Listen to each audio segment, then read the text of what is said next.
Sa mga taga-South dyan, nabalitaan nyo na ba itong nagba-viral na Pinoy style cheesesteak dito sa may Santa Rosa, Laguna? Ang Philly cheesesteak nga pala ay isang American dish na nagmula pa sa Philadelphia, Amerika. Tayo ngayon sa Marios Cheesesteak dito sa may Santa Rosa, dito sa may Dilima. May masarap daw sila dito ng parang cheesesteak daw talaga yun. Tara, tingnan natin sir. Sir, sarap daw dito meron ba yun? Cheesesteak po. Wow. Meron po kaming chicken Philly cheesesteak and beef cheesesteak po. Bigyan pa po siya sa taas po ng homemade Marios cheese. Yun sir, sige, bigyan mo ko yan. Yung dami nga ng serving nila dito ay parang good for 2 to 3 person na. At kung kayo yung katulad ko na mahiling mag-picture muna bago kainin yung pagkain, ay talaga namang recommended ang Marios cheesesteak dyan. Talagang karaming cheese yan. Yes po, sir. Dahil nagbablog lang ako, kaya maraming cheese. Hindi po, sir. Ganyan po talaga yung yes, sir. Cheese na Kunin ko na to, sir. Sige po. Titikman ko na yan.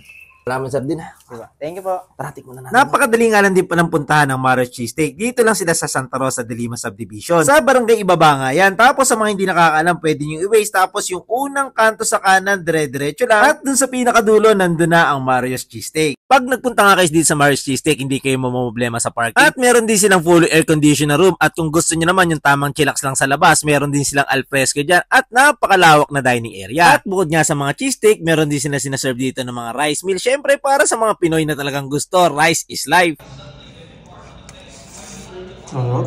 Sobrang cheesy talaga ng mga inahain dito sa Marios cheesesteak. Easy. Sausaw natin dito sa sauce nila. Wow.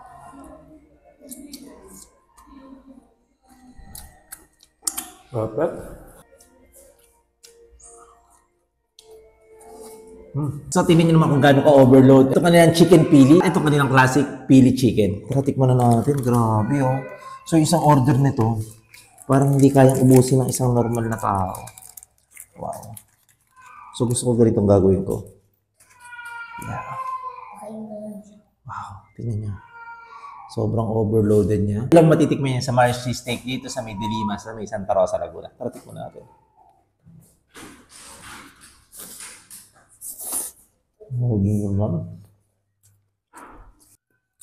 Overloaded yung pinaka-toppings niya. Tapos yung kanilang homemade cheese sauce. Cheese sauce yung pinaka-nagdala. Sarap. Ito naman yung classic pili na beef. Tingnan nyo naman kung gaano ka-overload yung pinaka-cheese niya. Parang gusto ko dito sa ilalim. Kasi nandito yung pinaka-cheese.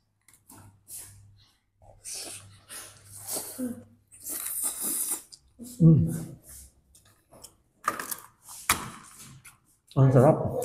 Kakaibang cheese experience yung mararanasan nyo dito sa Marios cheesesteak.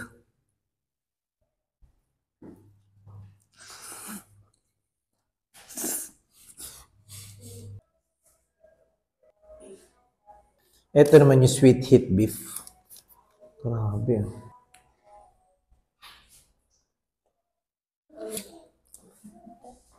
Meron sila mac and cheese.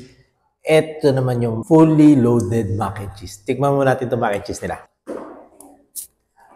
Dito sa Marios cheesesteak, the best yung mac and cheese nila. Ito naman yung fully loaded mac and cheese. Wow. Tapos meron pa palang fries sa ilalim. Grabe. Ito na yung pinaka-overloaded na mac and cheese na matitikman ko.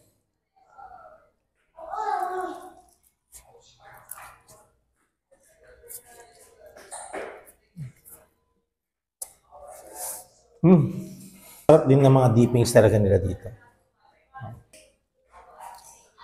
The best ng garlic sauce nila.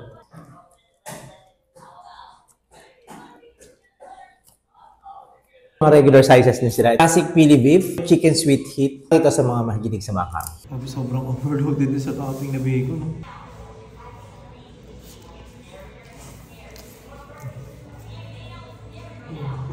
Heat beef. Sa mga spicy lover dyan na mahilig sa cheese, tikman nyo to.